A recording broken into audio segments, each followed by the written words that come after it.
Okay. Thank you very much for presentation and invitation. And sorry again for the technical problem. So I will introduce this evening this presentation that which the title is Tibetan Identity in a Dominated Land, a post-colonial reading of Tsering Woeser poetry.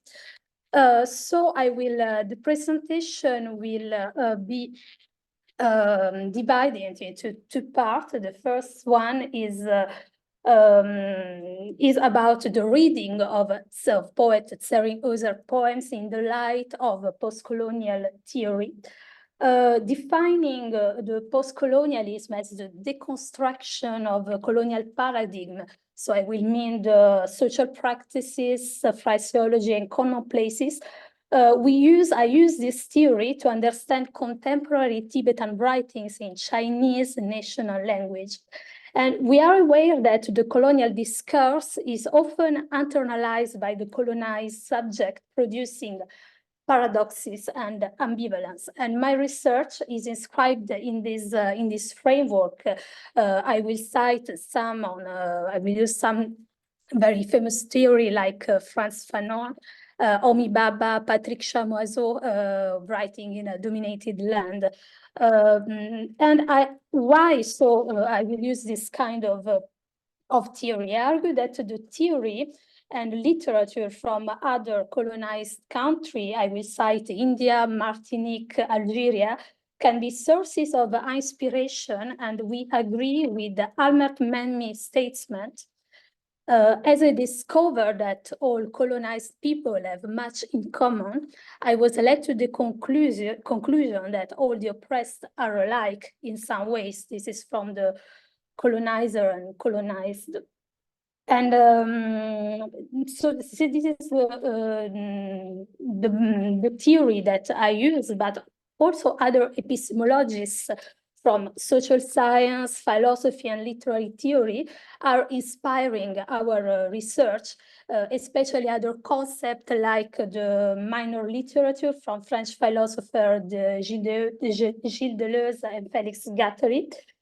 This theory in particular let us understand how artists writing from a marginal position can become a creative force on the global stage. In the thesis, I first analyzed the political topic of Tibetan identity, which is crucial to the creation of Tibetan literature, a category that emerged in the 80s and was a source of many debates, especially for the language issue and debate. Tibetan writers speaking and writing in Chinese, which I refer to as the major or dominant language, are facing a problem because they must constantly negotiate their own identity. Since their childhood, they have grown up within a dominant and imposed imaginary on Tibet, created and received by colonial discourse and practice. In the case of Tibet, the writers have to face a double narrative about it. The orientalist one that is coming from European explorers, literature, and academic since the 18th century, and the Chinese one that can be considered as an internal Orientalism. That is a notion that I borrow to Louisa Shea in Minority Rules, the Meow and the Feminine, a concept that I found very interesting because it's also intertwined with the feminist issue. Because in this research, Louisa Shea found that there is a gaze of fascination on the minzu and on Tibetan and Miao and other minzu that is also not only kind of fascination on the ethnic minority, but is also fascination on the women of the minority minzu. And this kind of Orientalist fascination can be found in many Tibetan writers that write in the Chinese language, like Jasitawa Alai, that in their works, we can actually find an inferiorization of female characters. For Jasitawa, we already found that it has already criticized for this, but also in alive works, for example, we can find, even if there is a sort of Tibetan point of view, but this fascination is focused on the Han minzu, so it's reimbursed, but it still persists a sort of an inferiorization of the female characters. So we are still in this in this ambivalence where the the Tibetan writers writing in Chinese produce and receive at the same time a fascination for Tibet. Orientalist fascination is still haunting the cultural sphere also in Europe, in Western translation, especially publishing houses and translators in the West that are, I can cite another example from the transformation of Hui Tibetan novelist Alai that has been translated in English as Red Poppies, a novel of Tibet. And what is intriguing for me is the fact that the word Tibet is never mentioned in the original title. The original title, Chan Alwoting, should be translated as the dust setters. So there is this Tibetan flavor fascination that is used by European publishers sometimes. In China, so Tibetans continue to receive under the Han major Minzu eyes a gaze of fascination that is nowadays becoming a benefit for internal migration policy and tourism bus industry. But what we argue is that both forms of Orientalism, Western and internal Orientalist, Chinese internal Orientalist, has the same result. They create a hierarchy and control over the other, transforming it into an object. I will cite some notion that I use in particular during my research. The first one is the concept of the imaginary. Imaginary in our thesis is ambivalent because there is a received imaginary, as I said before, on Tibet that many Tibetan writers is writing in Chinese had internalized because it has been part of their education, but at the same time, imaginary has also a great creative power and regenerative force, as Cornelius Castoriadis has explained, the force of imagination that has been qualified as a radical imagination led Tibetan writers to also explore new literary paths and create new form of expression. And another important notion is the ambivalence that can be used to understand the concept of minzu. I argue that in studying Tibetan identity, in trying to define what consists this Tibetan identity is fundamental to understand the notion of minzu in China, in People's Republic of China, because minzu has fundamental implication in the national discourse. It became a principle of social organization that contributed to the establishment of an internal hierarchy among people in China. This polysemantic word received different translations in Western languages that are all problematic. Means it was used to refer to the race, to the nation, and then to the ethnicity. And we argue that the current China project of creation of a multi-minzu state, nation, creates a new form of discrimination and inequalities. In this system, we remember that Tibetans are considered a means of China, Sanzu in Chinese, and the minzu is attributed by the birth and constitutes an arbitrary category that produces paradox. It unifies and divides at the same time. This is also some arguments that were explained by Vanessa Frankville in this vision of the unity in the diversity that is used and manipulated by the Chinese state.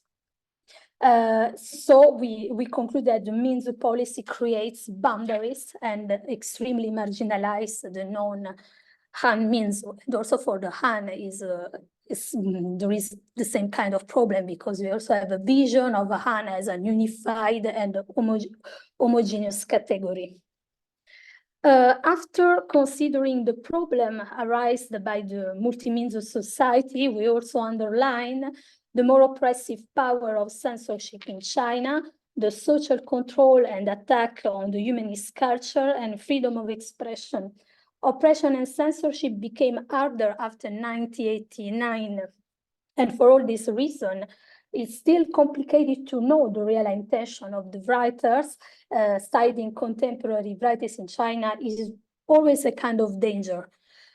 In the study of Tsering Woeser poetry, what we can say is that she doesn't seem to openly contest the Western narrative on Tibet, because we know that she's reading Western literature and academic work translated in Chinese, but she openly defies and critiques the Chinese hegemonic discourse on Tibetanness and finds a way of expression to define Tibetan identity.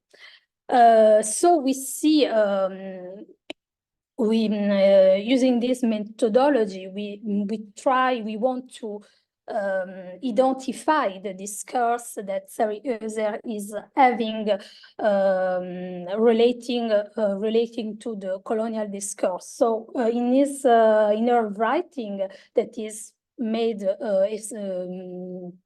fundamentally by poetry and essayistic writing, we can find we have found two main discourse that are very interesting.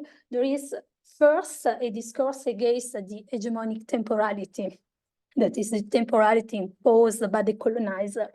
And the other discourse that is also very interesting is the deconstruction of the ideology of progress through the language and the ideology of the development that is offered by the Chinese colonizer as a gift, as a sort of gift.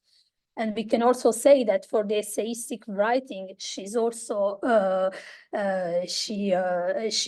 talking about very political subjects like Tibet under Cultural Revolution in China, the self-immolation, and this is kind of subjects that are also very present in her poetry. So I will go to the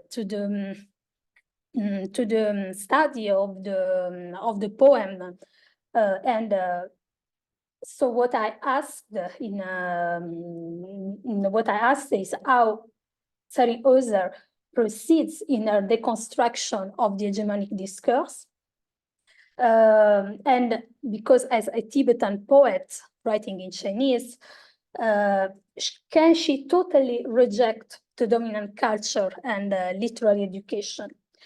And if yes, in which way? With which expression, means of a feature, literary feature, and expression she does that? We argue that through the lyrical language and poetry, she can do that in the because that's why we choose poetry, and we argue that it's important to read and translate it. Poetry is a way of expression that we found like a kind of resistance for Tibetan writers, but also for non-Tibetan writers in China, that allow artists to experiment new paths, recreate language, and play with it and deconstruct it. I will cite for this purpose what the poet Paul Celan said in 1958, a statement on poetry that derived from another poet, Osim Mandelstam, that was Tsering Woeser read during during her education, we found that between those poets and Tsering Woeser, there is similar context, politics, and also language condition. And for example, for the porcelain statement, a poem being an instance of language, hence essentially dialogue, maybe a letter in a bottle thrown out to the sea with a surely, not always strong hope that may someone wash up somewhere, perhaps on the shoreline of the earth. In this way, too, poems are en route. They are headed toward what? Towards something open, inhabitable, and approachable, you, perhaps an approachable reality. Such reality are, I think, at the stake in a poem. And this process of creation in the same line of Celan and Mandelstam also is creating our own inhabitable reality in the dominant or major literature through the transformation of the language and the expression. And we are especially interested during this research on the process of creolization of the style and literary paths. On which corpus are we doing the research? Tsering Woeser is a poet that has a large corpus of poems.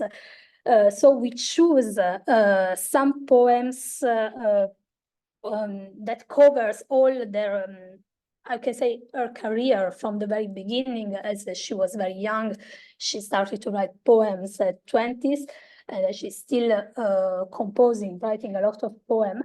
And even if now she's considered a dissident poet and her political position became clear since 2000, we are intrigued particularly by her first poem of the 90s that are still political, even when she was considered an official writer in China. And they're very political when we read them in their context. We selected some poems from the end of the 80s and the 90s that come from official publication in the literary review Tsering Woeser. And the modified one, so for some of her poems exist two versions, the one that we can find in Tsering Woeser, and the second edition re-edited in Taiwan in 2009 in the collection called Suiyu de Pai. And the interesting fact of this rewriting, this process of the rewriting, creolization, we discovered that some verses are erased, modified, added, rewritten. So we use this material, and it's also very interesting to observe the use of language that is enriched by other influences, by foreign poetry, for example, but also from she uses a lot of the meta text. She cites, for example, a lot of other poems, Porcelain, also Mandelstam, George Orwell. We find a lot of meta text in her poem. And then I propose my translation of the poem in French. We don't have any studies of other poem in Western languages. There are translation in English and other languages, but there are not so many research on them. And then for the other corpus, I will use. I will study and do close reading of poems from the 2000 until the Amnimachen collection that is very recent, appeared in French in 2023. And I will mention, even if it's not directly the object of my thesis, another corpus that's also very important. This is constituted by groups of poems published online, because Woeser has opened a blog called Kantujen de Xizang, the Tibet, the Invisible Tibet. And an interesting work can be made on this corpus, and I'm selecting. I'm ordering the publication of this blog to constitute this online publication. But I realized that this can be another thesis because it's a very huge corpus, but it's also very interesting to see the online activity of this poem that she's known for militantism or for essayistic writers, but the first thing that is important for us is her career,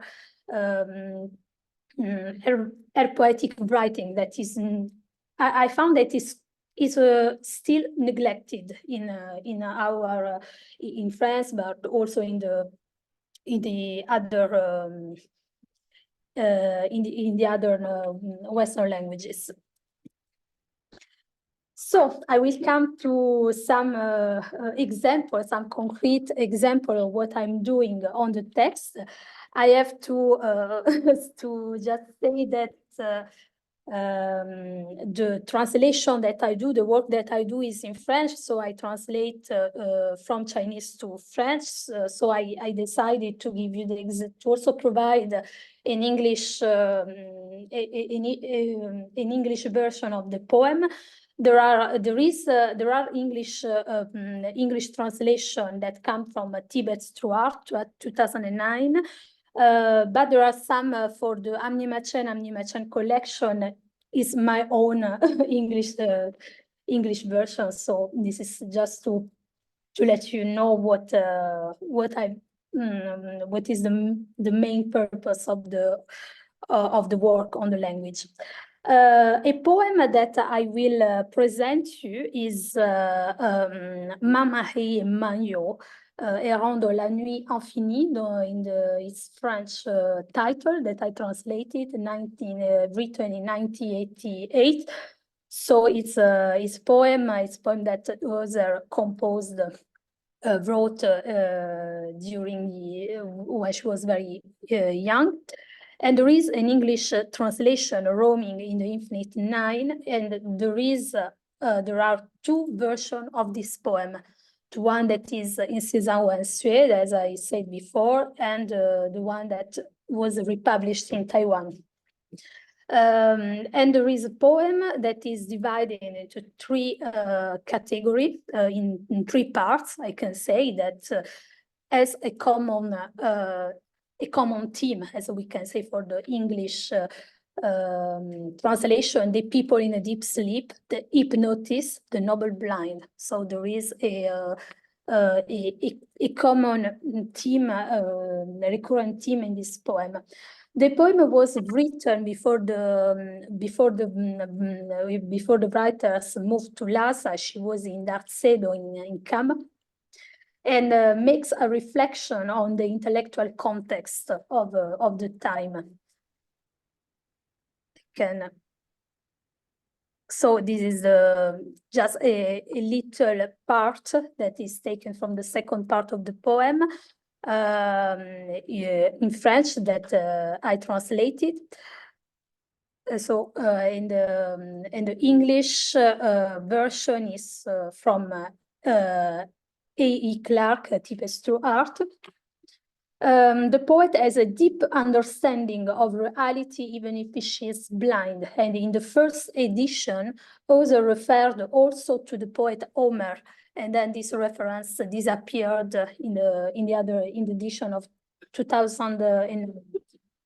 We find in this poem, which is as I can come to the question of the discourse.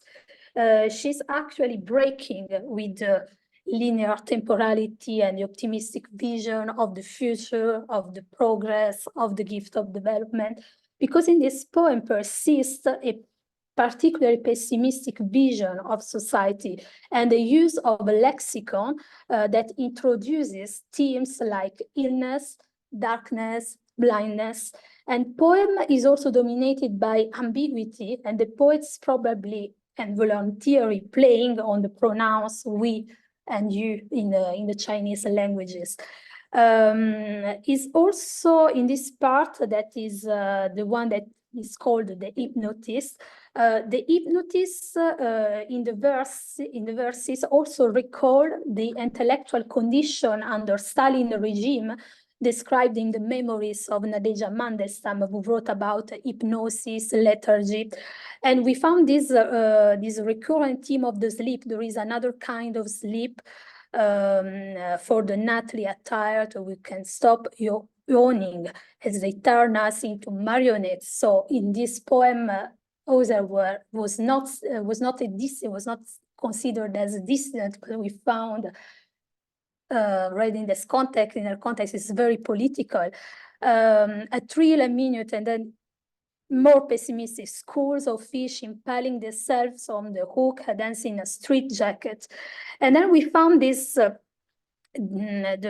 fact that there is a form of domination, of coloniality, but each one artfully reworks what others said down to the tone and mind. Placed by a different hand, the same stones will build a different house. They think they're clever to issue order to obey. We also found references to the military lexicon, the fact that there are soldiers. So in the other version, there were images of soldiers that obey to orders. They stand up, they go to sleep.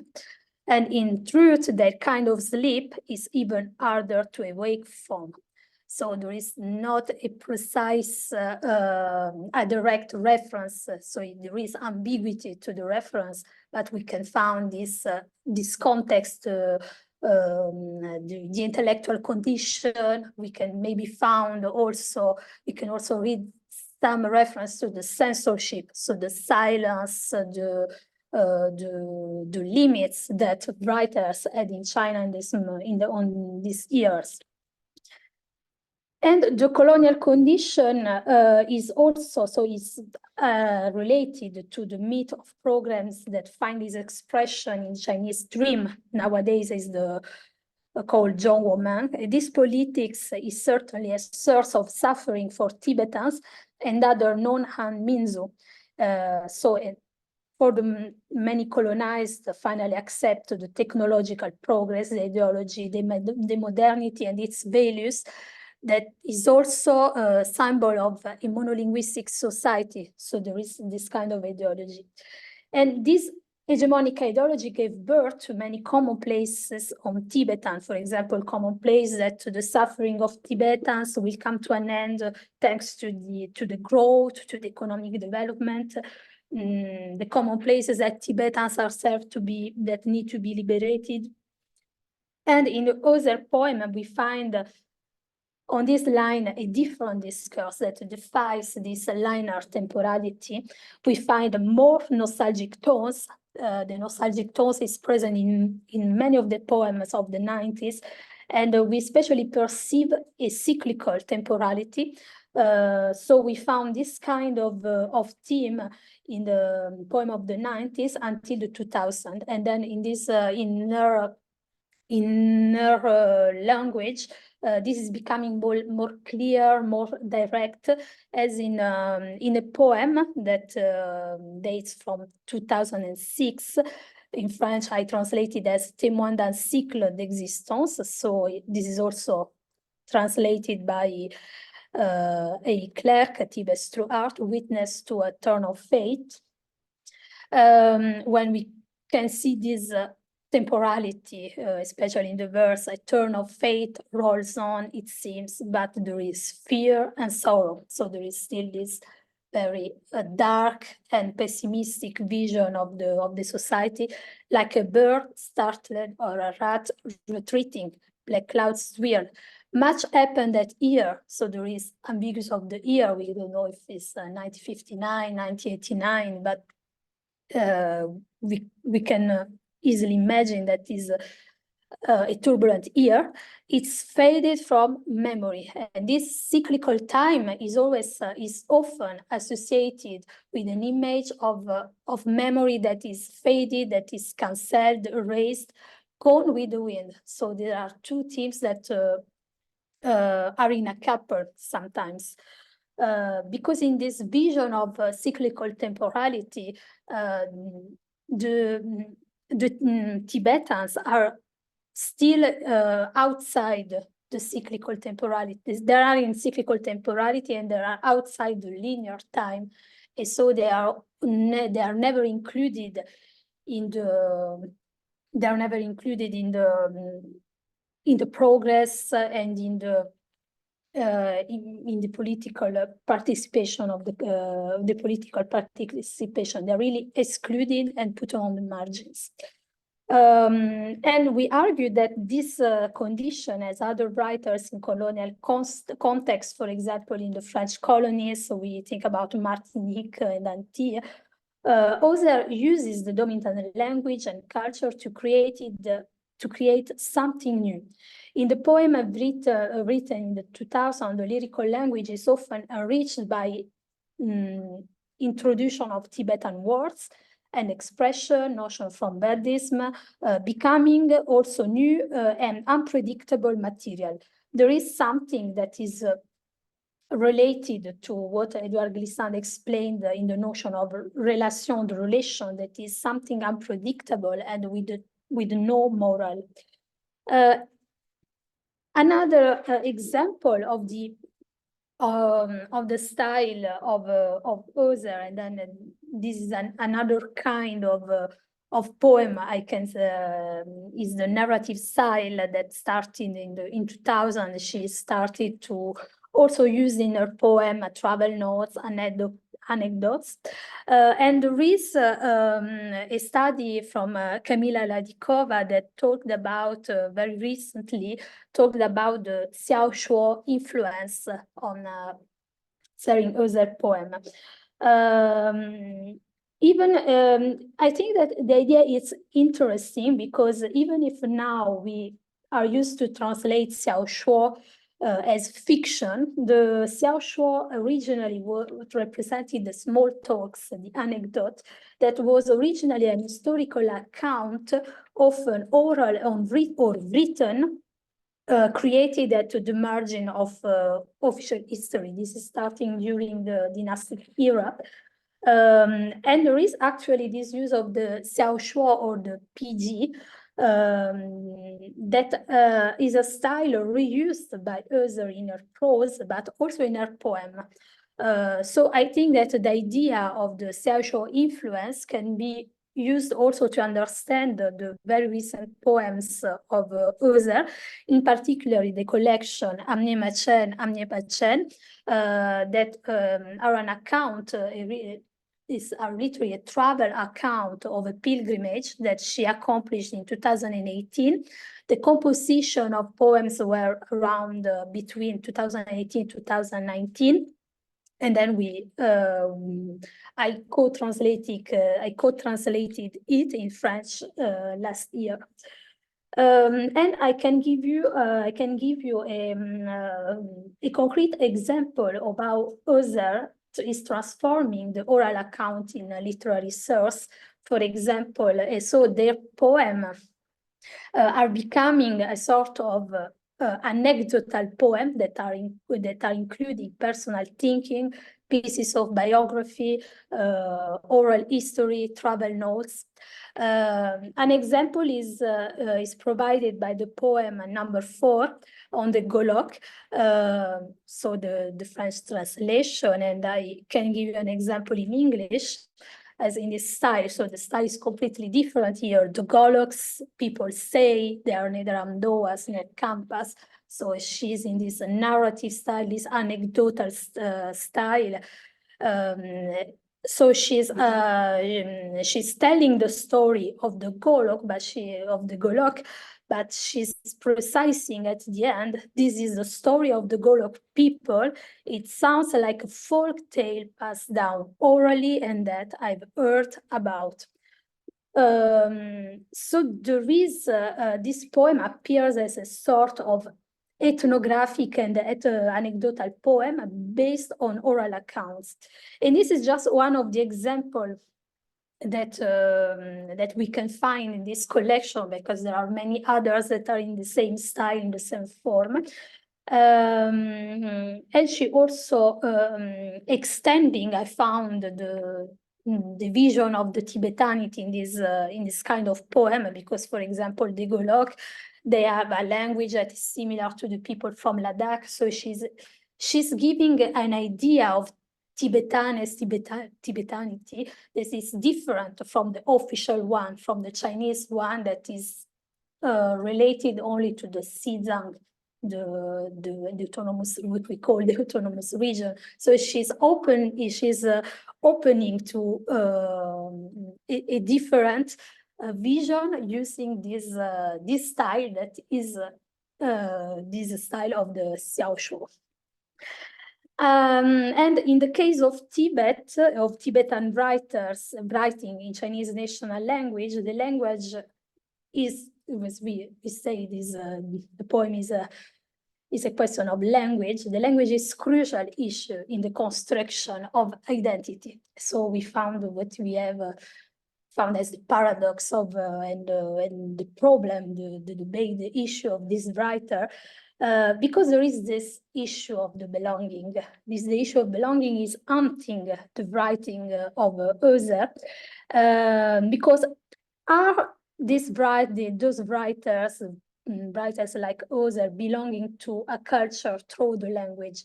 Because the language is considered a mark, a symbol of cultural identity. And the relation to the language is also ambivalent for the writers under colonial domination. This was expressed by Patrick Choiseul for the case of Martinique, Edouard Glissant. Jacques Derrida also talked about this problem of the belonging and language.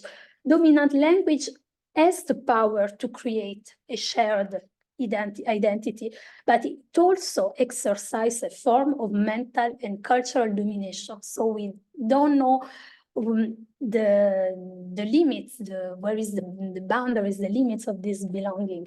And dominant language, as in the case of Chinese, a centrifugal force that deletes and marginalizes the minor languages. Woeser often express his own concern about the language and the feeling of guilt to not write and express in Tibetan, so to not be considered as a real Tibetan. And this feeling is haunting all of his other poetry. There are many examples that we can read in at the beginning, poems of the 90s, 2000, and finally in the Amnima Chen, like in the poem 56.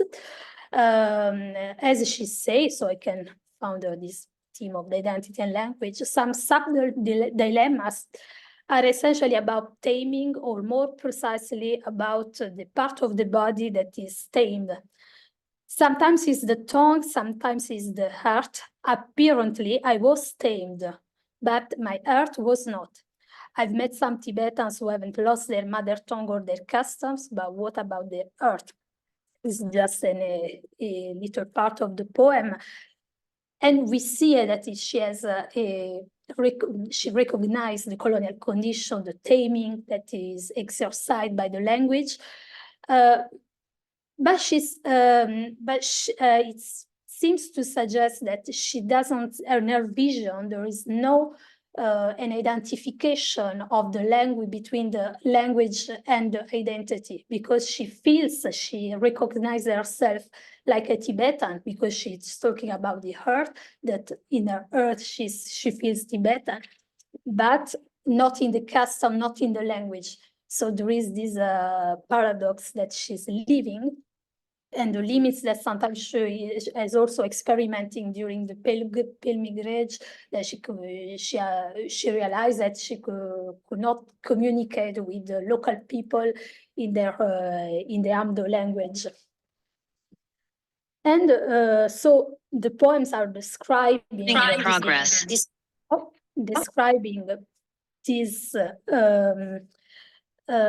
this problem of the language, and the language is also felt as a language that is invading and dominating the Tibetans, and that is also becoming a danger, because it's a weapon for propaganda in Woeser vision of the Chinese language. For example, we can find in poem 66, the bright sun is shining in the sky, the endless mountains are facing us, passing through a viaduct above our heads. So she's telling about her travel. And then a large Chinese character suddenly appeared on the side of the road. Beautiful, frightening. So I found that his magic is very speaking, is very speaking, because there is this huge character, the Chinese May, the beauty, the beautiful, but she's frightened, she's stupefied, but in a way that she's not feeling good in the view of this language that is so invading, and it is taking the place of the Tibetan. And this is also clear when we found what it is interesting. Also, I didn't talk about this. Also interesting, this collection, the fact that there are the poems, but there are also the picture that can complete that. They go together, because through the picture we can also understand what Woeser is communicating, which problem of the language, that there is this phrase, these statements that are statements for propaganda, minzu to reinforce the unity of the minzu, to pursue the young woman, the Chinese dream. So we found that there is the paradox that she's using. We have this language that is used for this purpose, but this language can be also used in another way. She can deconstruct maybe this language. So to try to conclude and to give an answer to the beginning, as can she reject the language, this cultural heritage that's coming from Chinese education? We are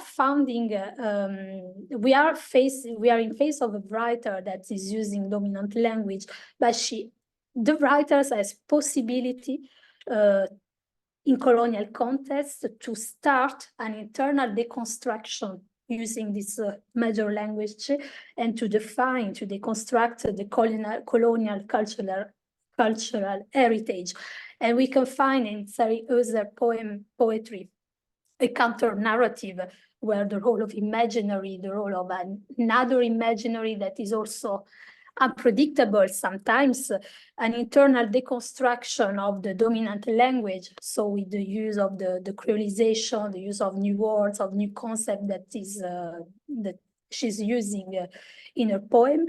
And so we can finally say that also argue that there is a resistance through this language to the propaganda statement, through the lyrical language that represents actually something that can be this is the new path, the possibility that those writers have to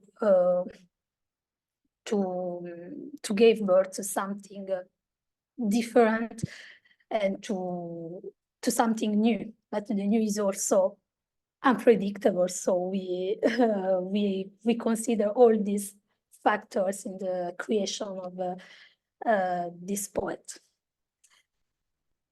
I think that